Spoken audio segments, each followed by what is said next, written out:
It's not really blue, though. Hello, everyone. We're talking about the Frankenstein book. It's I don't know. My house, of course, I started reading it. But it's weird because sometimes Amazon makes it look like it's the same book, but when you go across, it's not. Like, it's got hardcover, but the book's not a hardcover; it's just a soft cover. So like I said, I mean, try your best. If you can't get it, I don't know if there's any in the library or something. And that's why I sent you the link. If you have to look at it, it's kind of hard to. I know you guys good at reading. I can't imagine reading a novel on a phone or on a laptop. But I mean, if you're used to that, I sent you a couple links that I found for that 1818 thing. Oh, another person. Oh, it's Amelia. Good.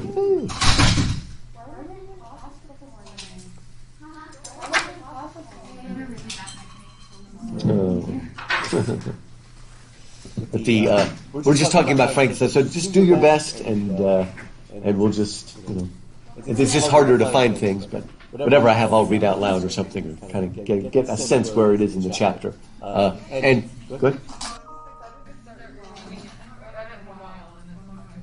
It really is good, and it's the focus we're going to take is you'll see that in your course pack is a two-page outline on what's called the Byronic Hero, because both Frankenstein and the monster fit this archetype of the Byronic hero. So we're going to talk about that and focus on that, and then your paper is going to be focused on that, on Frankenstein. So that gives you something to think about while you're reading it. Good? Bob Stacy, you didn't know? Yeah? Oh, that's what you did have him briefly, didn't you? Yeah. Oh, man, he will make fun. He's got this little shtick where he goes on talking about all the ridiculous coincidences in the book, and it's hysterical. I've heard him give it. Everything, really? Oh, that's good. I know, he was great. He was the one that was really the head of the Art College for many years, and he knows Dr. Bolston really well, too. Yeah, he was really good. St. Constantine, that's where he is. Along with... And John Mark Soder got married. I saw that. I didn't realize that. Yeah, that was pretty exciting. The 2 girls are married. Now we have to wait for the 2 boys. Yeah, we'll see. You never fell for Ian, did you? There was a lot of girls fell for Ian. He was a strange dude, but... A lot of guys. Lyrical, okay, good.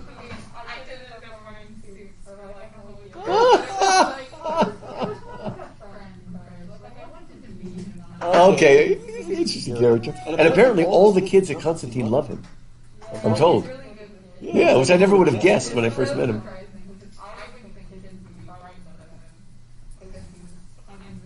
Yeah.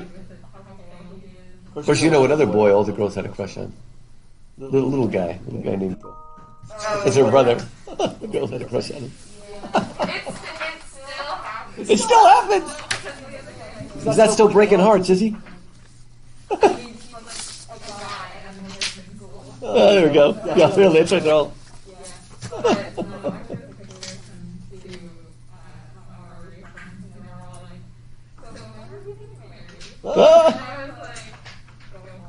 Go for it.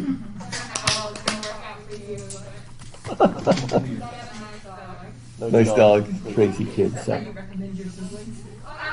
love him to death. I don't recognize that he is not very He just, I don't know, he has a hard time committing. He's nice, and I don't know, it's weird. I like it staying. Yeah.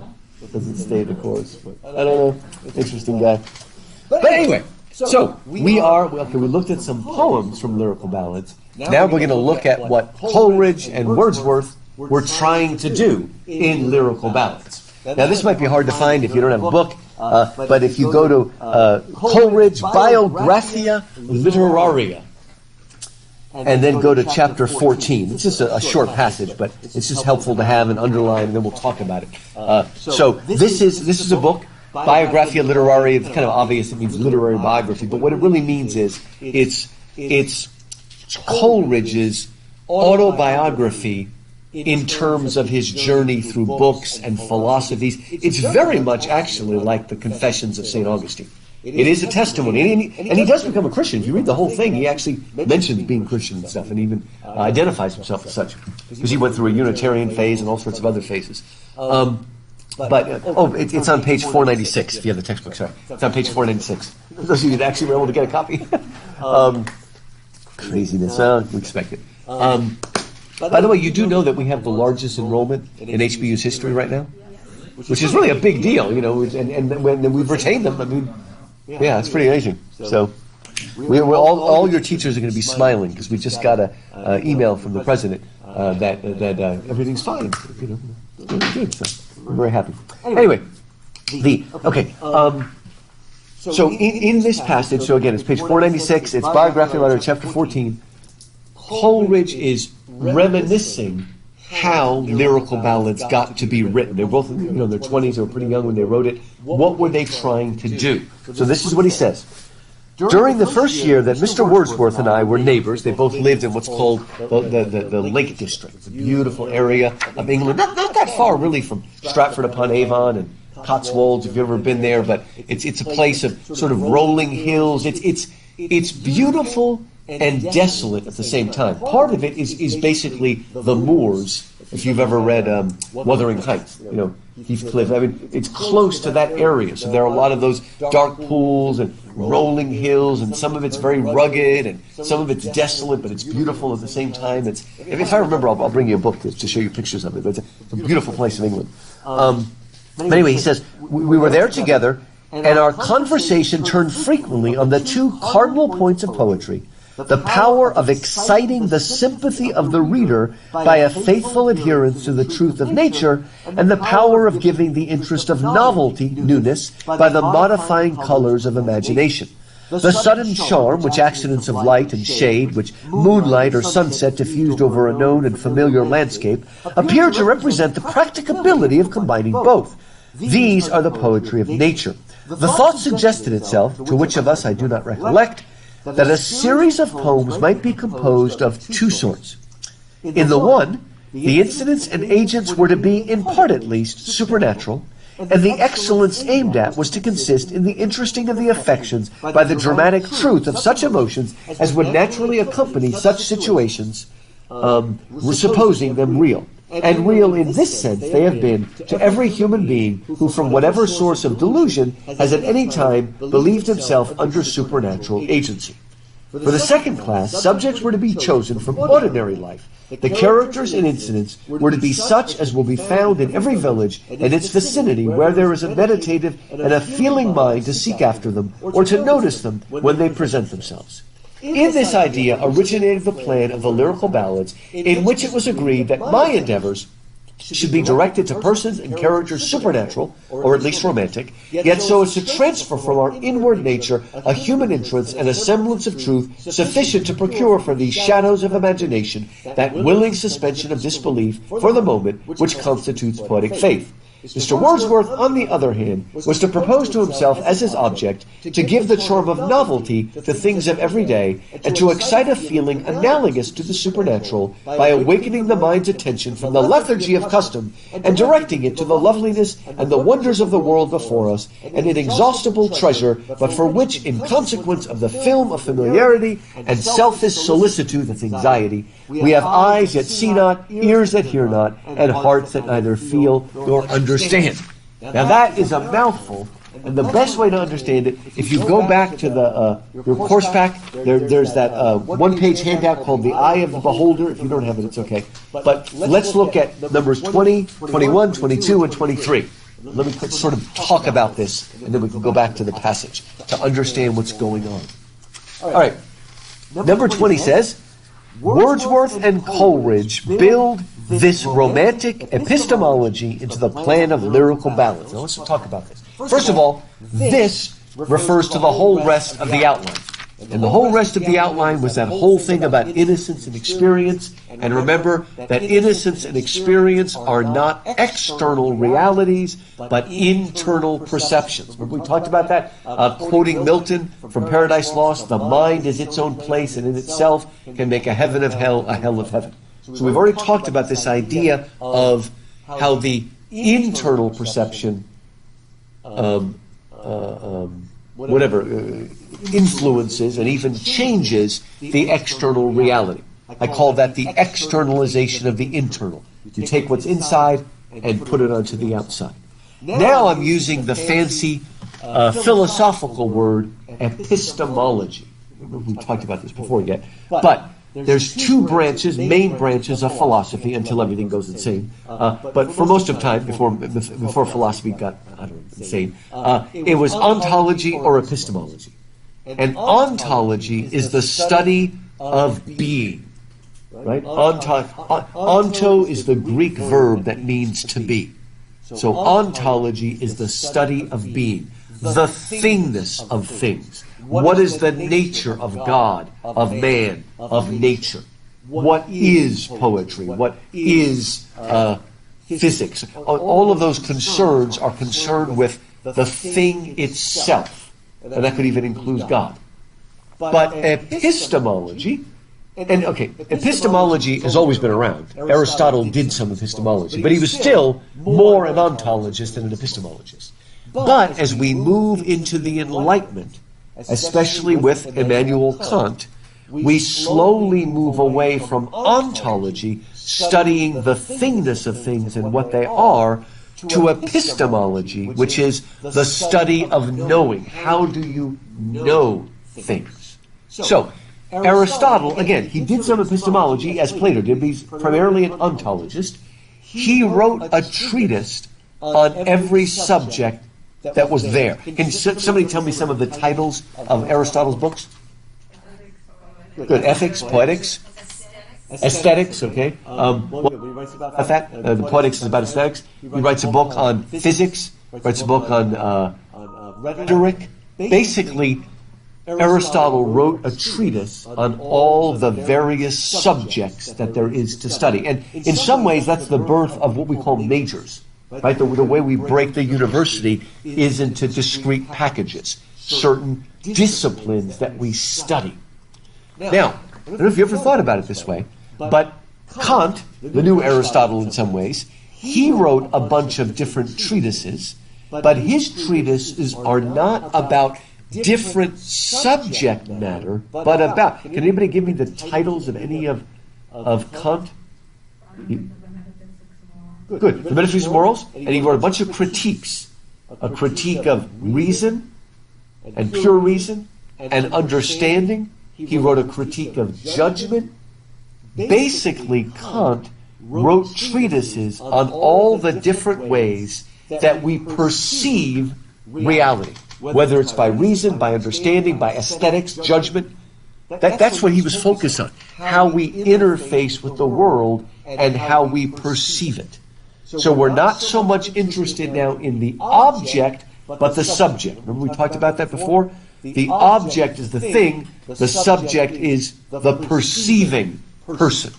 And Kant was interested in all the different ways we perceive reality. And unfortunately, it's not just Kant, but we can trace back that whole idea of reason being opposed to faith. Right? So when we use reason, we get true answers, but when we use faith, we only get emotional answers. Okay? Kant was partly responsible for speaking of all aesthetic responses. Aesthetic means having to do with the arts. All aesthetic responses are purely subjective. Right? Now, let's go back again to the idea of object and subject. Right? So the object is the thing. The subject is the perceiving mind. So, let's say this object is a flower, and I look at the flower, and I say, that flower is pretty. If you were an ontologist, like Aristotle and even more Plato, when I say that flower is beautiful or pretty, I'm saying that the object itself is objectively beautiful. I'm actually making a comment about the nature of that thing. Kant says no. The beauty does not reside in the object. Well, if it doesn't reside in the object, where's the only other place it could reside? In me, in my perceiving mind. It is my beautiful thoughts about the flower that I'm focusing on. So I'm not making an objective statement about the object. I'm making a statement about my perception of the object. And that's why the title of the talk is The Eye of the Beholder. Well, what is that short for? What's the whole phrase? Beauty is in the eye of the beholder. Now, does this remind you of the beginning of a C.S. Lewis book? Does anybody know? A C.S. Lewis book called The Abolition of Man? Okay, I think one of the most important books on education. You know what I'm talking about?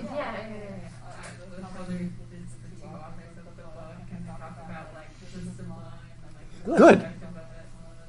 Interestingly, they tell a story about Coleridge, where Coleridge is actually going to take the objective point of view, even though he was a romantic or sometimes subjective.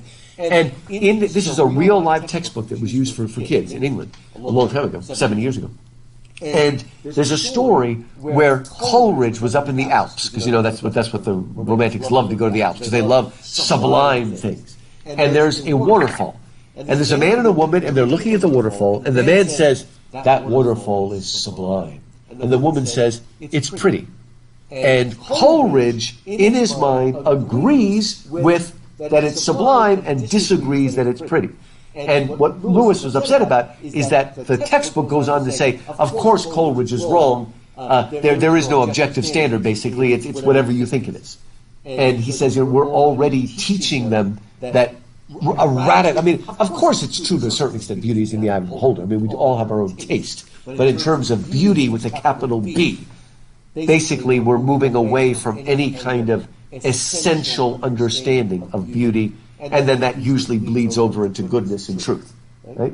And so he's saying what we're doing is we're telling students that anytime we make a moral judgment, whether we say it's pretty or good or even virtuous sometimes, we're making a subjective response. It's just our opinion. Say it again. Kant wrote about this in a book he called The Critique of Judgment. You ever read that? It's the introduction to the Critique of Judgment, and now, oddly enough, a little bit before Kant, there was somebody else who said the same thing, and it was Edmund Burke. Now, he's most famous for writing the Reflections on the Revolution of France, and he's basically the father of conservatism. But when he was very young, like in his 20s, he wrote a book called An Inquiry into the Sublime and Beautiful. And he said the same thing, that it's ultimately in our mind. And he actually said it a little bit before Kant, but most people link it to Kant's Critique of Judgment because he was the more famous philosopher. But it's kind of interesting that he would say that. It's hard to tell whether he would have moved away from it because he was a little bit older when he wrote Reflection on the Revolution of France. He certainly believed that there was good and evil, right? And that's the part. That's why I'm sure you've heard this. If you haven't heard me say it, Dr. Eliot, somebody, the good, the true, and the beautiful. It goes back to Plato. They call those the three transcendentals. And it's important to know that those things are a sort of trinity that need to be taken together. Because once we subjectivize beauty, completely subjectivize beauty, we will eventually subjectifize goodness and truth. And understand how it works. Goodness, that's good and evil is the realm of morality and ethics. Right and wrong, or true and false, is philosophy and theology. And beauty is the realm of aesthetics. And what happened in the modern world is we took all of that and moved it into the realm of subjectivity. And that's why it drives me crazy. I don't know about you, Maria, but I'm driven crazy by philosophy that uses all numbers. Let this equal this. It's like I'm making a mathematical. I think it's just what's that word? It's like they're feeling inadequate, so they think if they use scientific terminology, then they can win. It's like no, you just need to completely reject the whole Enlightenment split of reason and imagination being completely opposite. And it's like no, just you could be Peter Craig. You could write philosophy that's in English. It's just like people thinking they've got to be social scientists, and if they use numbers and statistics, it's somehow more true than if they use literature. It's like, no, you're buying into this false dichotomy that says it's one or the other, right? Yeah, I mean, you do. Like I said, you can bring the two together. And some of you, of course, have heard of John Donne. He complained that, Eliot, writing about Donne, said that shortly after John Donne and George Herbert and all those people, something happened that he called a dissociation of sensibility. Eliot was a huge fan of the what we call the metaphysical poets, Donne being the most famous, because they somehow were able to bring together the head and the heart, reason and imagination, passionate thinking, as one critic said. They were able to do it all, but he says sometime after Milton, and it's hard to tell whether he's blaming Milton or just saying it's after Milton, but sometime after Milton, the two got separated. So you first went into the 18th century where it was like all head to the exclusion of heart, all reason, forget about intuition, and like Matthew that we saw.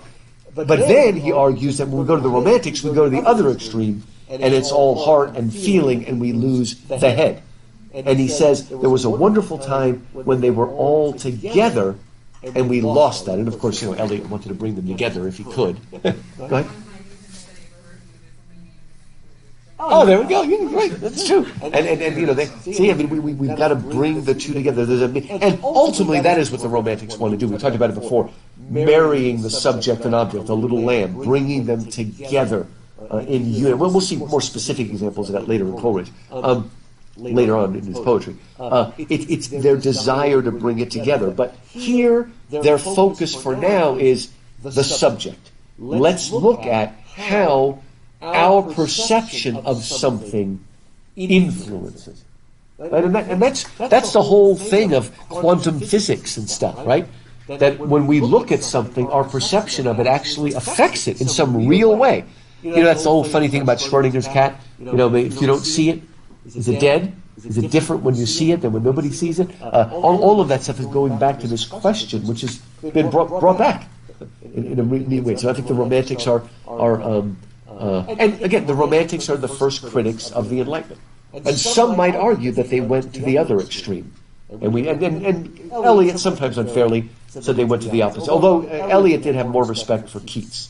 Because Keats, his famous odes that we'll look at next month are so tight and formal that they hold together. But he was pretty merciless to poor Shelley and other people sometimes. And even the Coleridge. But good? Is that you're saying that's Eliot or that's Coleridge? Shelley? Oh, maybe, yeah, he's a little bit wild. Okay. But I don't know, some of you might have fallen in love with him anyway. Might admit it. Oh, if he was a person in front of me, probably. You fall in love with him. Did you ever see a movie called The Saint?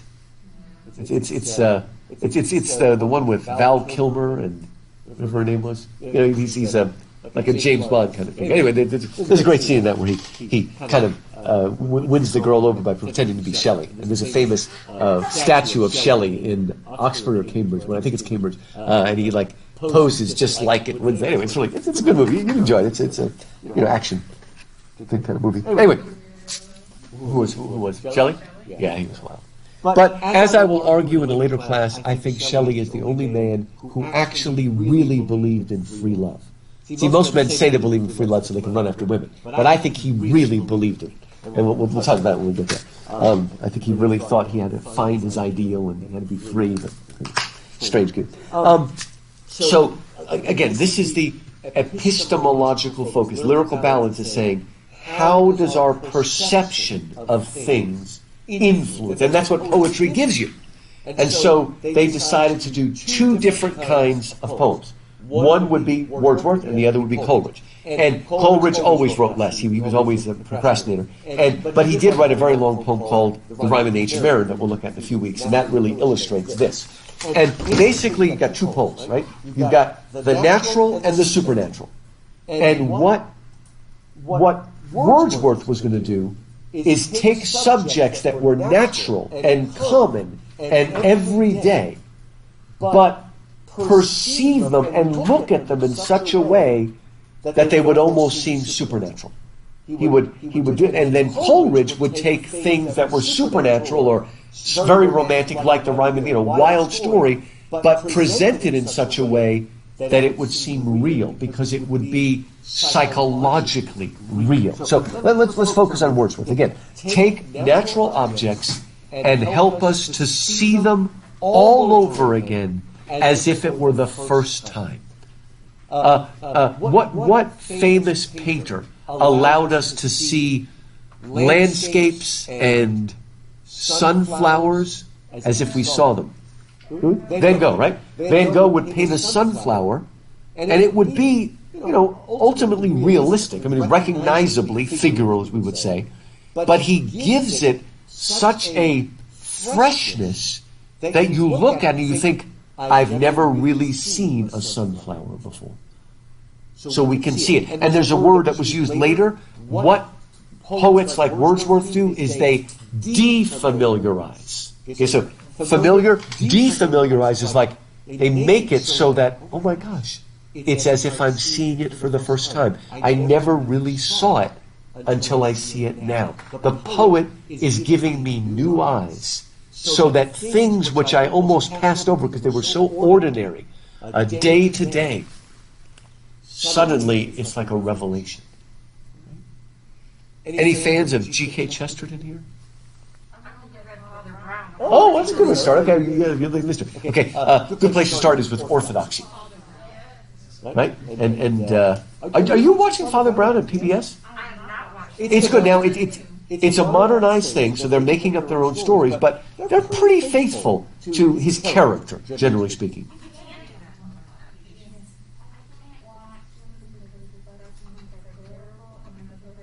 Wait, the what's terrible? Oh, really? Did you recognize who that is playing Father Brown? Yeah, it's Weasley. We didn't even realize it for a while. I didn't realize it for a while. But, I didn't realize. That's pretty bad. They would make mistakes on vestments. I mean, so you know the Catholic vestments as well as the Orthodox ones? They're pretty similar. Okay. And they do keep the faith element more or less in there. They're pretty good on the whole. Yeah. Why did you change that? Oh. Oh, he's a... I never even thought about that. He is a priest, and he's not married, but some Anglican priests don't marry. I didn't even think about it, but maybe. I guess it does look more Anglican. That's kind of interesting. But he's still the same. Anyway, I don't know. But I never thought about it, but you're probably right. Now that I just think about the show. Wait a minute. No. I think he's Catholic. I'll have to watch it again. Now I will watch it with fresh eyes. But Chesterton wrote a book called Orthodox. He wrote a lot of books. But one of the things he says there is one of my favorite passages. And he says that a lot of people, especially starting in the 18th century, after we move into the clockwork universe of Isaac Newton. You know what that means? What does a clockwork universe mean? It just moves. Everything's completely predictable. And you do know that you can get, for free, a computer program that you can type in a date, and it will tell you what the night sky looked like 150 years ago. And it can tell you what it's going to look like in the future. Because it is, it's clockwork. You can figure out exactly. That's why a lot of people have tried to theorize what the Star of Bethlehem was. Because we really do know what the night sky looked like each time. Because it's a clockwork universe. Unfortunately, a lot of people started to say either they became atheists or they became deists, where it's like there's no personal God. Because how can you see a personal God when the universe is just like a clockwork, right? Everything is so systematized. Good. I'm glad you see that. And this is what he said. This is wonderful. He says, maybe the reason that all daisies look alike is because God never gets tired of making daisies, right? Okay. Have you ever taken a little kid? What's the kid's name? Ender. Okay. You put Ender on your knee and you bounce him up and down until you're exhausted, right? And then you stop. And the kid looks you in the eye and says what? Again, right? Again. Do it again. Again. You're exhausted. Well, what if every morning God looks at the sun and says, do it again. And every night he looks at the moon and says, do it again. Because we have grown old and decrepit and our Heavenly Father is so much younger than we are. Only Chesterton can say something. Those are his paradoxes. Right? But it is, we forget that. Maybe everything that happens again and again and again is not a clockwork, but a divine encore. Do it again. One of the things that's wonderful about children, it's maybe true about Maria, maybe it's still true about Amelia. Do you still get excited when you see the moon? Okay, good. There's a childlike wonder there, right? That's what that's one of the reasons that sometimes people, especially adults or even grandparents, like to take their kids to the park or take them to an amusement park, because you end up like re-experiencing it through their eyes, right? And of course, you can sometimes drive the kid crazy by asking too many questions, But it's again, and I really do think that God gives us children to rejuvenate us, and then hopefully grandkids. I hope you'll give your parents grandkids. I hope they're not bothering you yet. They're giving you time. You're still too young. Right? They're bothering you already? Okay.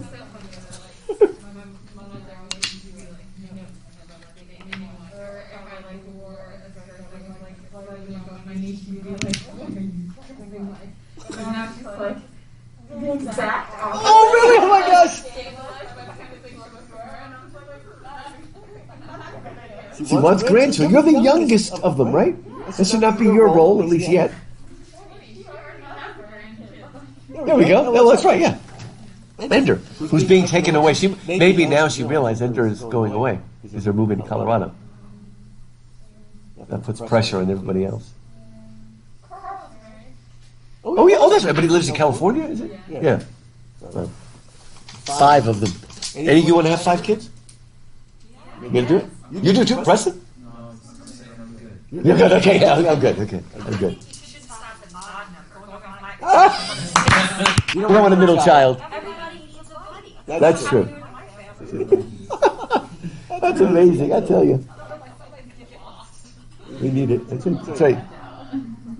You're the people that are going to save, what is it, Social Security, right? Have those kids. Have those kids. But again, everything is new, and again, that's what's wonderful about and that's kind of one of the things we mean by childlike.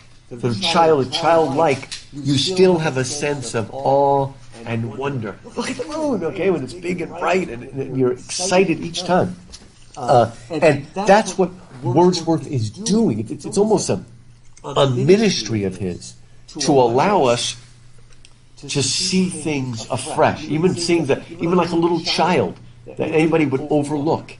And to a certain extent, Blake's doing a little bit of that in the Songs of Innocence, but here Wordsworth is doing it more specifically. I mean, have any of you ever, like you've been home and it's really, really misty outside, and you look out the window? It's good for me because I have a park across the street, but even if you look across the street to your neighbors' houses and see them through the mist, they ever look different? You ever sense like, oh, maybe I never really saw this before? This happens to me like every single day. Good. I'm walking around and I look at things and I'm like, this is weird. This is like a city. I've seen all of these like trees around Atwood a million times. Oh, right. I've seen the sky above photos before, but then I'm like, wow, it's so beautiful every day. That's good. That's how we should live, I think. Right there, maintain. That's partly also the idea of the state of innocence, and just be amazed afresh. The way I raised my kids, I taught them this motto. I think I came up with it. The world is full of magic. You just have to have eyes to see it and ears to hear it. Magic everywhere. Go out and look for it. So go out, one of the examples would be, go out and pick up an acorn and say, look at this hard, dry acorn, but in this is an entire oak tree and really an entire oak forest. The blueprint for all of it's in this hard, dry, seemingly dead thing. Sometimes there's evil magic, like I would show them a fire anthill. There's some giant fire anthills in the park that I swear it's like it exceeds the population of like all of Sharpstown. In that, it's like, so there's evil magic too. But look at don't miss these things, because we do. We don't. The cliche is we don't stop and smell the rose, but we don't realize. And remember, Preston, always to be impressed by the beauty of your future wife. Okay?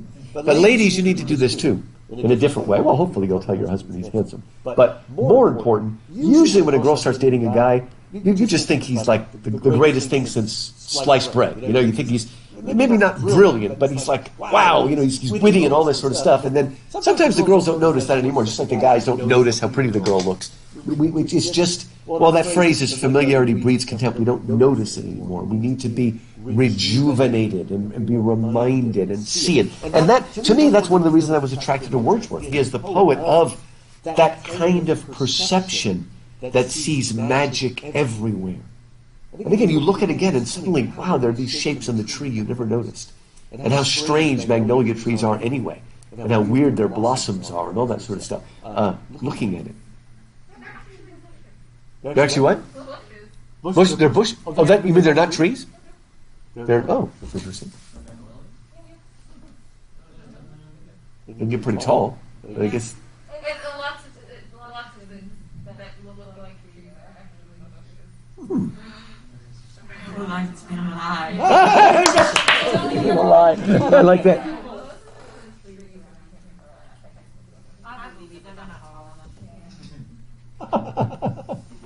Wild stuff, right?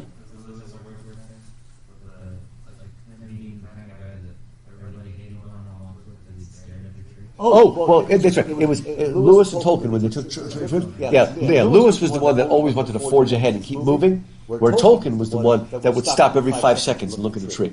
And you know, they drove him crazy. And you know, there are different walkers like that. One that want to stop every 5 seconds, another one keep pressing on. So you're right. That was true. They would, you know. We've seen that tree 5 times, Tullers. Let's move on. You know. Great stuff.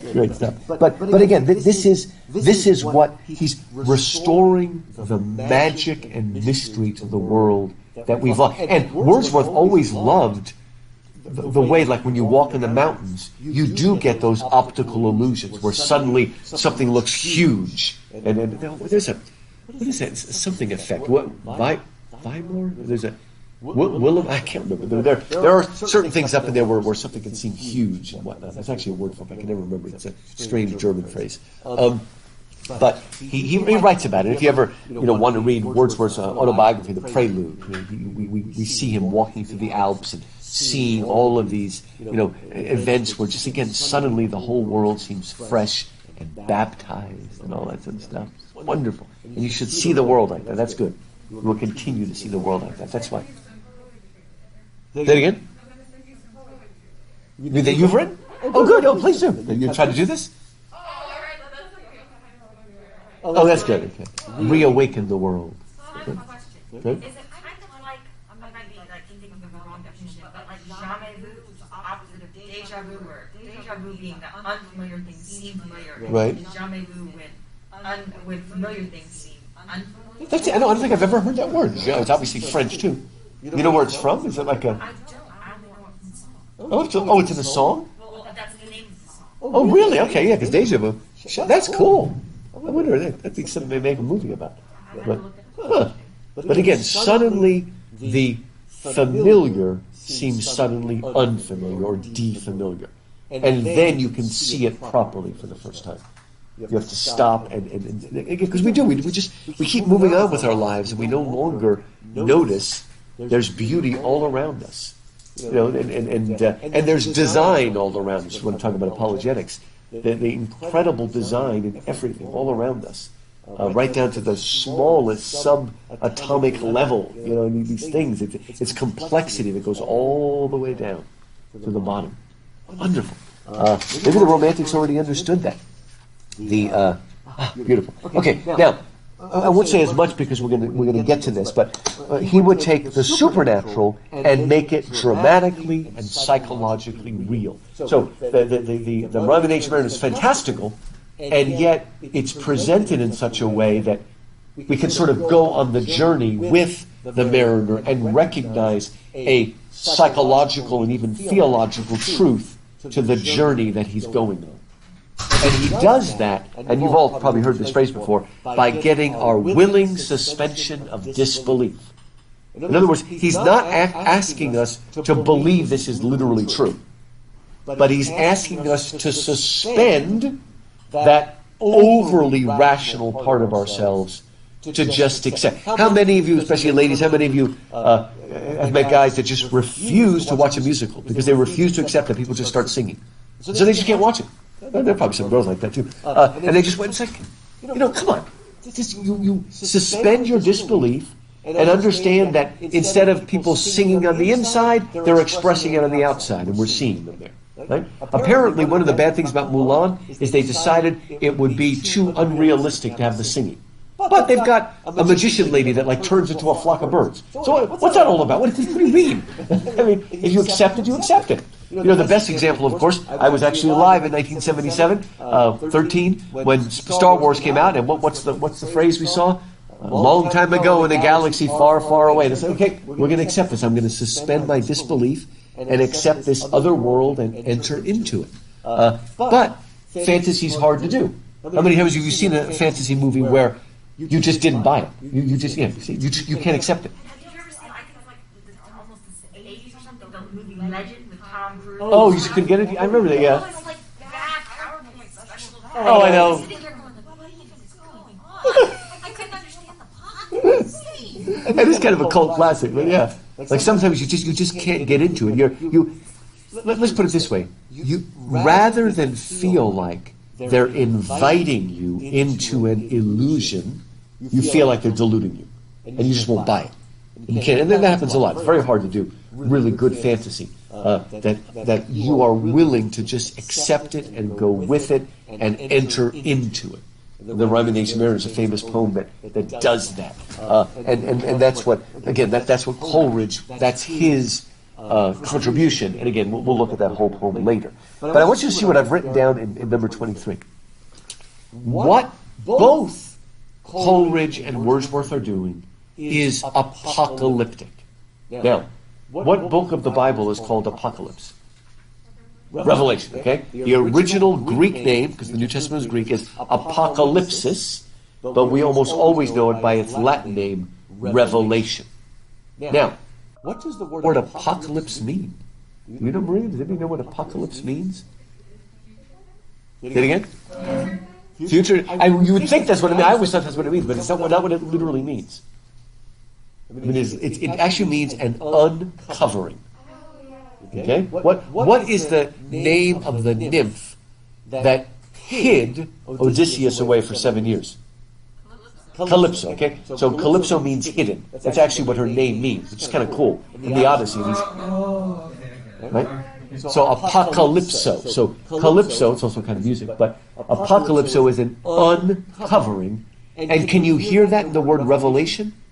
It's reveiling, but it really means unveiling. Unfortunately, it's what's that? Revealing, yeah, like our word reveal, right? And reveal means to unveil, like something is covered with that. To unveil. You can also see it in our word discover. Discover is an uncovering. To discover something is to uncover and see what was already there. So now apocalypse. Now this is what's weird, and I wonder if you thought about it. Wait a minute.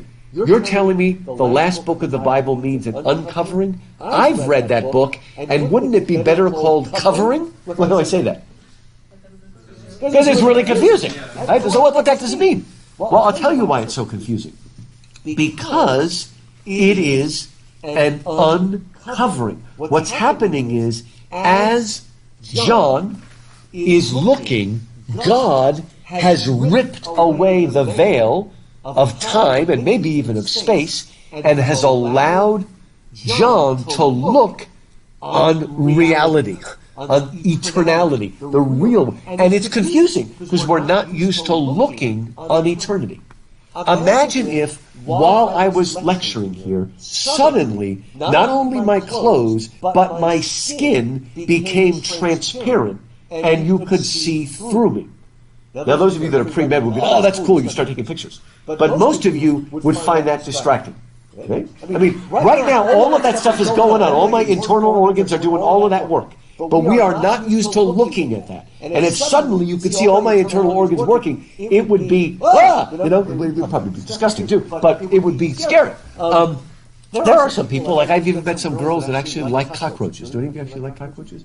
They think they're cool. And we had one girl, it was Amelia. You know who Amelia is?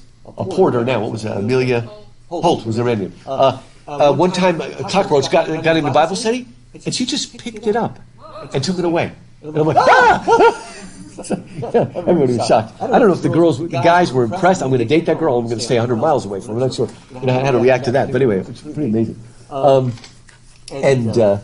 It's like, oh, no, that's disgusting. But no, there are people that are entomologists, that like are fascinated by that stuff.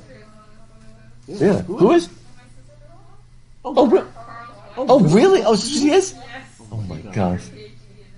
Okay. Let somebody else do that. Anyway, and I'm sure does she murder to dissect? Oh, she does? Okay, that's good. Keep them alive and all that stuff? Ants, okay. Oh, my gosh. I hope she doesn't have one of those ant farms in your house. That'd be terrible, watching all those things. But, so, again, we are not used to looking on eternity. And that's why it's all confusing. It's all together. So, apocalypse, revelation, right? And what I want to get at is that it might be kind of obvious how Coleridge is doing something apocalyptic and ripping it away because he's dealing with something supernatural. But Wordsworth is also doing something apocalyptic. He's ripping away the veil. He used the phrase, the veil of familiarity. What do you think that means? That's kind of an oxymoron. The veil of familiarity. It's when you're so used to something that you don't actually think about it or pay any attention to it. Your eyes just kind of skip over it. Good. You just don't see it. Right? You don't see it. And again, that can happen with somebody that you love. You just are so used to it, you miss all the stuff you used to love or used to be so amazed by, and it becomes old hat, right? And you have to work, okay? You have to work. In the beginning, everything's easy, but then you have to work, okay? To find beauty. One time, they kind of messed up the program, but I used to speak every year at the MFA, Museum of Fine Arts. Here in Houston had this thing called Artful Thursday. And they would have this public speech once a month on Thursday, and I would speak a lot. And one time I was speaking on Titian, who was a famous painter from the Renaissance, from Venice. And I was showing a lot of his work and talking about it and all that sort of stuff. And then, I showed one of his beautiful paintings of Aphrodite sort of washing her hair. And it's nude, completely naked, right? And I stopped and I said, now, I'm Christian, I teach at HBU Baptist School. You might be wondering why it is I'm showing you these pictures that are full of nudity. And why I think this is all right, but I think you can guess I don't think pornography is all right. So what is the difference between pornography and this? And the way I explained it, and it was funny because my parents happened to be in the audience at the time, and I explained it, I says that a man who goes out and looks at a centerfold, some pornography, then he goes back home and he wonders, why doesn't my wife look like that? Right?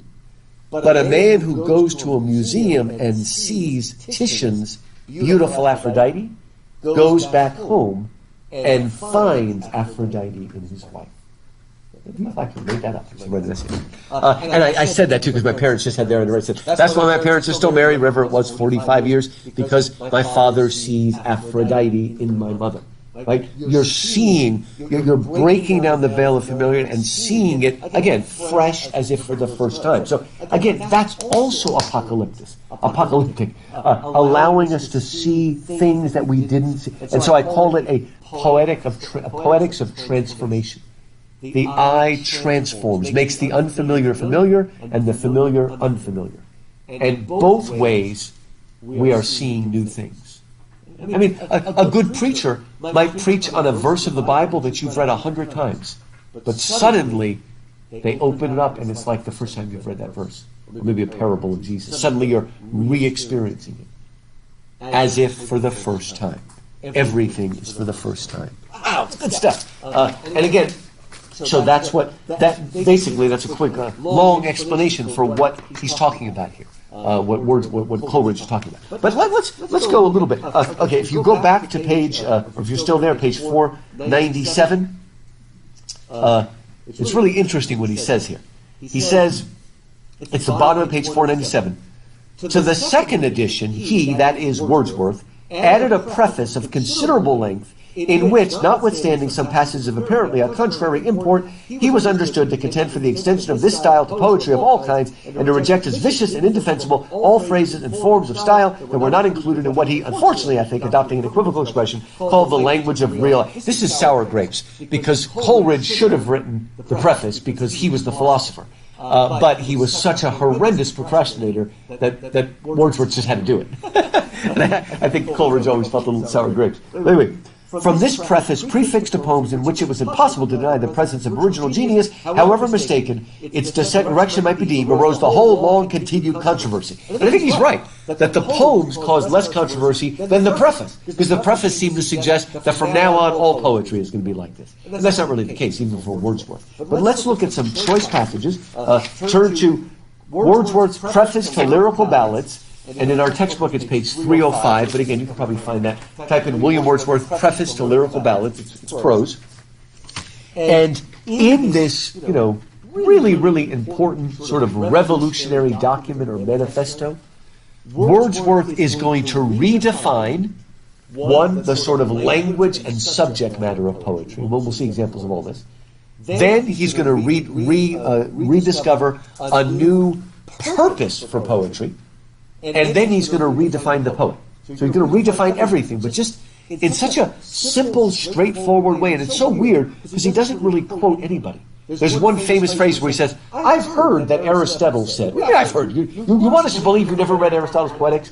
I'm sure he did. Or if he didn't, he asked Coleridge about it, because Coleridge was the philosopher and really knew everything. But Wordsworth is it's like everything starts all over again. It's really kind of amazing.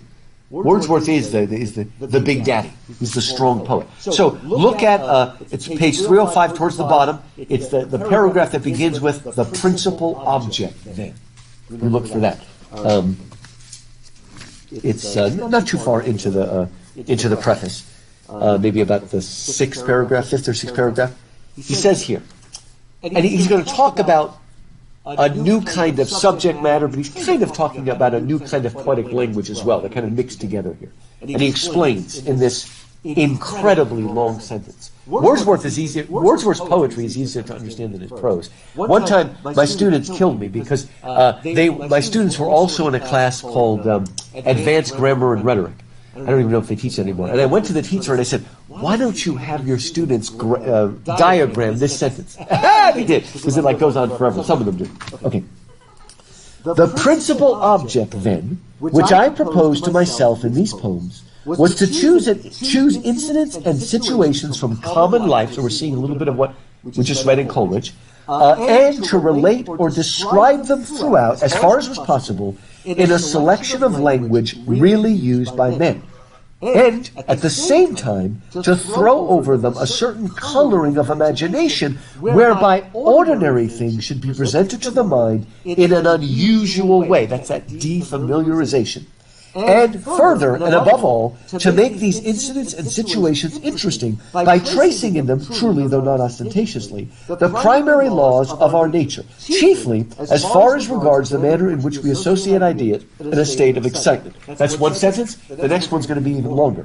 Low and rustic life was generally chosen because in that condition the essential passions of the heart find a better soil in which they can attain their maturity, are less under restraint, and speak a plainer and more emphatic language, because in that condition of life our elementary feelings coexist in a state of greater simplicity, and consequently may be more accurately contemplated and more forcibly communicated, because the manners of rural life germinate from those elementary feelings, and from the necessary character of rural occupations are more easily comprehended and are more durable, and lastly, because in that condition the passions of men are incorporated with the beautiful and permanent forms of nature. That's unbelievable. Unbelievable. All sorts of crazy things. Yes. Oh no! Earlier today, and I was like, oh, my sentences are so short. I can add in a few more phrases. Oh, there we go. Put them in there. It's just wonderful. Go all over the place. On and on and on. Crazy stuff. And it's just not crazy Brits. But okay, now let me start by saying, if you say to an 18th century Age of Enlightenment person, and then you say the same thing to a Romantic, and you say, this thing is simple and primal, which person is going to take that more as a positive and complimentary thing? The 18th century or the Romantic? To say something is simple and primal and essential, maybe even savage. The Romantics, see, what often to an 18th century, simple and primal is going to mean primitive. But to a Romantic, okay, to an Age of Enlightenment person, the word primitive is going to suggest backwards, ignorant, and unenlightened. But what do you think the word primitive is going to mean to a Romantic?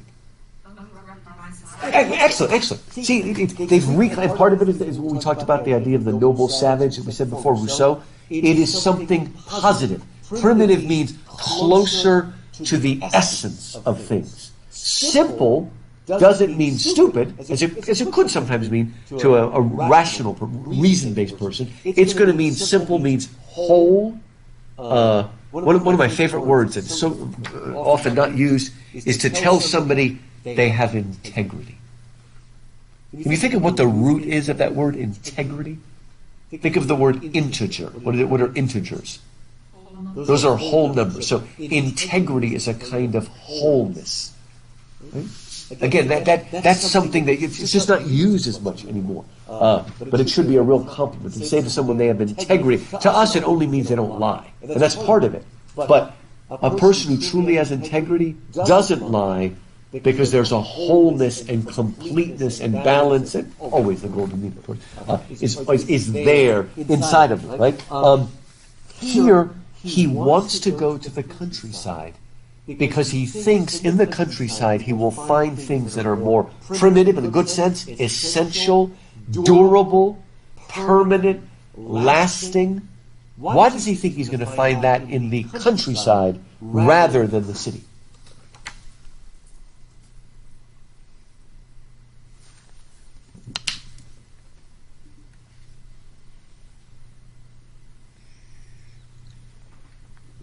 Think.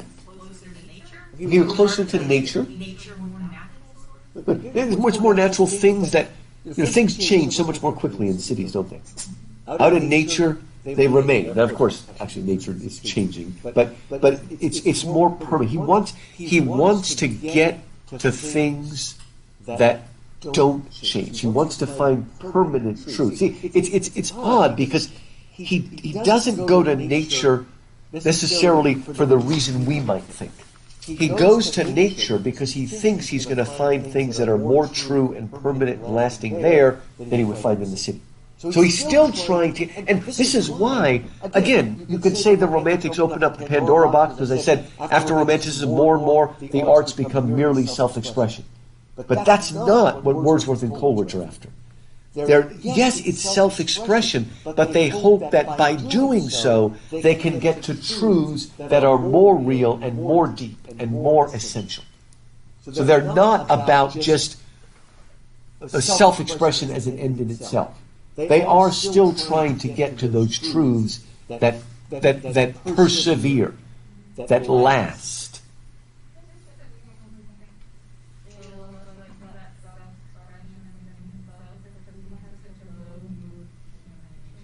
Maybe that's an interesting, our turning inward, but we don't turn inward to find that in us, which is made in God's image, let's say. If you turn inwards and then just stay that way, absorb only in yourself, then that's not positive. You should turn inward, find truth, and then come outward, share it with others. Good.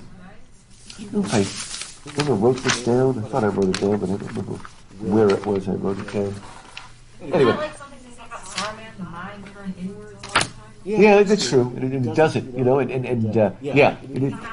Looking out, right. absorbing, And this, you're right. This is because the true monk or nun is always looking inward, but to take themselves out of themselves towards God, and ultimately their fellow man too, because they're praying for society and all that sort of stuff. You're right. It's fuller. It's not navel gazing, I guess is the phrase we've used today. We're moving out of ourselves. There's I don't remember if I wrote it down, but basically it's something that Emerson said, where he says something like this: the lonely poet in his studio, looking inside of himself, writes down those things which everybody finds true for themselves in the city. It's kind of a paraphrase. That sometimes by looking inside we can find. But see, the trouble is more and more we've bought into the sort of decadence, so that the poet is the one who looks inside and finds that which is twisted inside of him. instead of let's look for that inside me which is most permanent. And in understanding that, I may actually understand other people.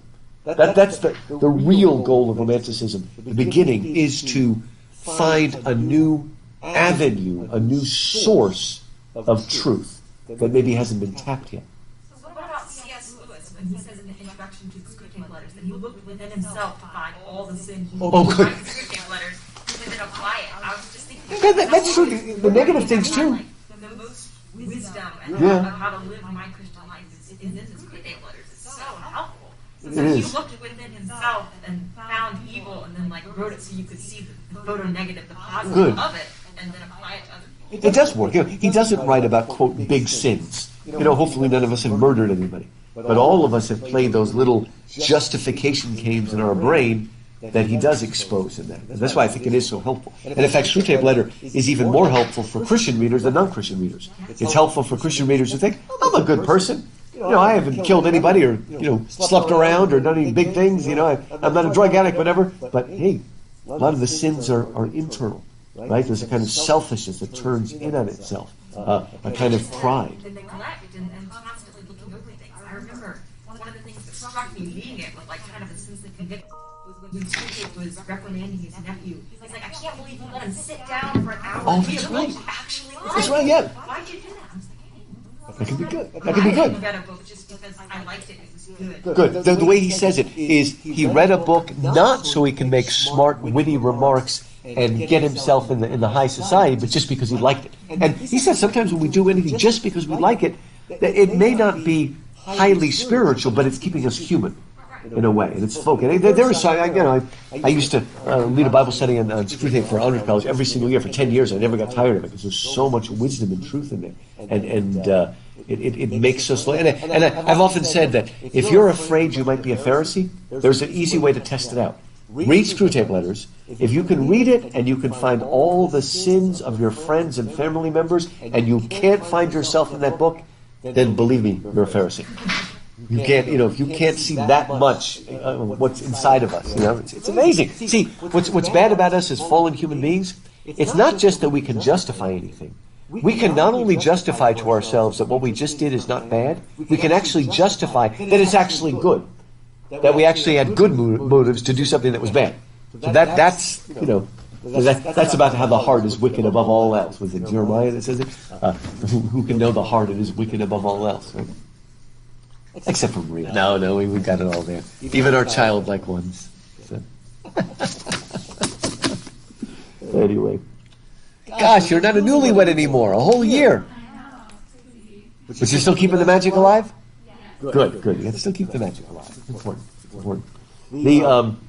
Okay, where was I? Okay, so again, I just want you to see all those words: common life, primary laws, essential passions, emphatic language. I love that word, emphatic. It's direct, it's unmediated. Elementary, elementary, my dear Watson, but elementary are the base things, the essential things.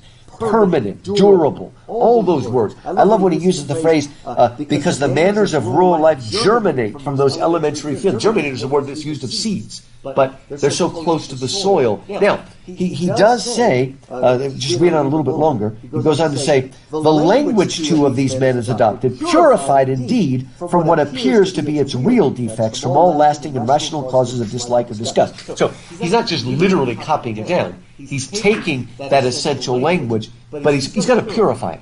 If you want to hear the most beautiful language ever spoken, have you ever seen the original Secret Garden? You ever seen that, Abigail? With the original with Margaret O'Brien and anyway, you can see it in the book. Dickon is the little boy, and he speaks the most beautiful because it's a mixture of a sort of King James Bible and the just common vernacular slang. Are they in Scotland or? They're in England, I guess, but rural England. Yeah. They're up in one of the places with the moors. That's what it is. That's right. They're up there. So it's rural England. So it's not city. It's the people speak something that's older and richer. And what I love, have you ever been, and we're kind of losing that too, but if you've ever been to a black church, a lot of times the black preacher has a wonderful mixture of King James English and, again, a more vernacular common language, but mixed together with the cadences of King James. has this beautiful, lasting language. And again, if you listen to Dickens, he speaks that beautiful language, with the these and thous mixed in there. You've seen it. And then the other movies are good, too. You can see where they've done it. But the original Kid, I don't think it was in any other movie, was so good at capturing that. I want to get a little farther down. Well, actually, on page 306, the top of the page. Accordingly, such a language arising out of repeated experience and regular feelings is a more permanent and a far more philosophical language than that which is frequently substituted for it by poets. It's more philosophical. That's weird, because it's more close to the essence of things. It's words that have maintained. We don't need newfangled words. These words have maintained their richness. They've got soil on their hands, dirt in their hands, in a good way, though. I mean. This is what Wordsworth wants to do. He gives, and a lot of times Wordsworth's best poetry almost reads like good prose, especially when he writes in what's called blank verse, where it doesn't rhyme, where it's unrhymed, iambic, pentameter, like the soliloquies of Shakespeare are written that way. And it's just, he captures the natural rhythm of things. And it's just so beautiful. It's so, we could say, deceptively simple, like Blake's Songs of Innocence and Experience. But that's what he wants. He wants that kind of directness and closeness. He wants his language to say, no more. I don't know if you understand what he means by poetic diction. You know how poetic diction likes to contort things and change it. Sometimes we do that to get the rhythm or to get the rhyme, and it sounds kind of phony. Whenever you try it, it's hard to write something that just sounds natural. It's almost like the way we speak without all those contortions.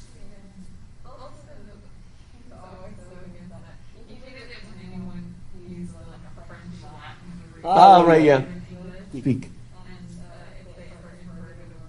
Oh, yeah, that's right. Don't invert words if you can get around it. Direct. That American plain style, is that what he calls it? Direct and straightforward, and not, because it's too often in our poetry we get contorted and we sound like, write this poem, I will. Yoda contorting all into the kind of joke about Yoda, warm, what is it? I can't remember all this stuff, but he always contorts it, and that happens a lot. It happens sometimes with Pope as well, although Pope does it well. But Wordsworth is like, no, I want the language really spoken by men. That's his famous thing. How people speak, try to get those cadences and rhythms, but purify them. We're making it into poetry. We're heightening it. But let's try it again. You really, like, if you just listen to Martin Luther King, the beauty and simplicity, but the long, rolling cadences that are so powerful. What's it? I know. Yeah.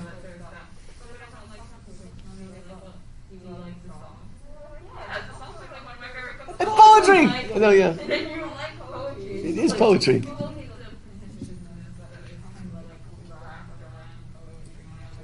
It's a shame. Yeah, with all that strange stuff. Right.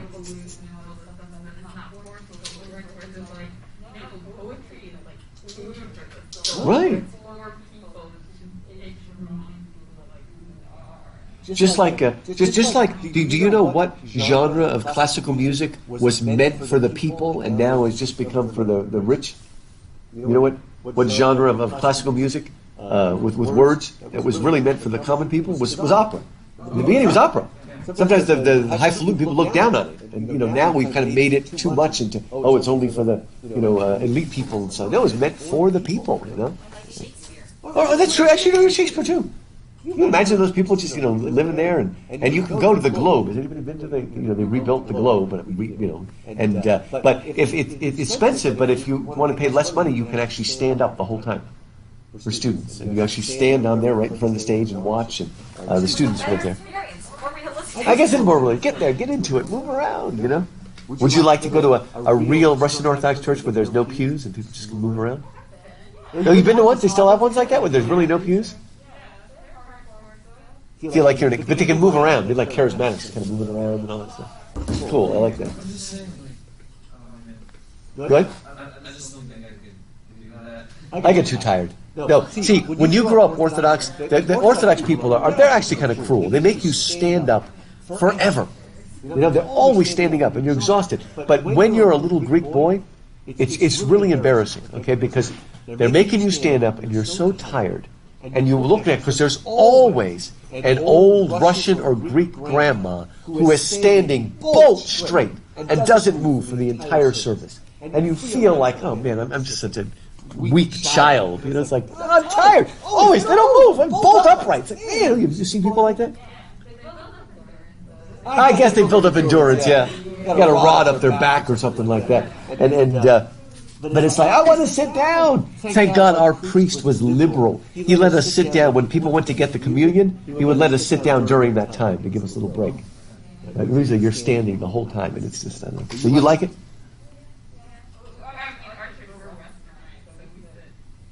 See? Poor Maria, whenever she's at a service, somebody says, hey, Maria, stand up. And she says, I am standing. She got it. Okay, there we go. Well, what is the National Hispanic average? It is? I didn't know that. Oh, I guess if I think about it. You're just 5 feet. You're even shorter than my daughter. She's 5'1". 5'1", there we go.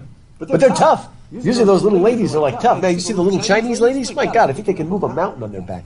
Those ladies are unbelievable. They never stop. Maybe that's concentrated energy, yeah. I'm just always impressed by that. It's just wild stuff. Maria's mentioned it a few times. Look on page 306 if you want to see. From where we are, just go down another paragraph. Is that famous phrase. The paragraph begins, I cannot, however, be insensible. And in the middle of that paragraph, he says, for all good poetry is the spontaneous overflow of powerful feelings. So it's like, boom, again, it's that spontaneity, unmediated, direct. But, and this is what Maria mentioned, it's important to read the whole passage. But though this be true, poems to which any value can be attached were never produced on any variety of subjects, but by a man who, being possessed of more than usual organic sensibility, had also thought long and deeply. So there is a mixture. It is a spontaneous overflow, but there also is a meditative, a thoughtful, a shaping mind that's working together. Right? Shaping. After all, God's initial thing is, in the beginning God created the heavens and the earth. But most of all of the creation day, much of it is creation by separation. Separating the dry, first the dark from the light, the dry land from the wet land, from the ocean. A lot of it is separating and putting things in their proper place, proper organization. Good? Organization. That's what you like. See? We need organization. It's really great too because God makes us. The body of Christ is supposed to be diverse. I remember every 10 years we have to do the accreditation, and it's just the most mind-boggling. All this, but the lady that used to be in charge of it enjoyed doing it. There are certain people that just like facts, statistics, numbers, putting them in place, and thank God somebody likes doing that, and other people like doing something else. That's. We need to sort of affirm each other and use it. Again, that's why the body of Christ, And like I said, you might be the butt, okay? But you're still part of the body of Christ, It's important.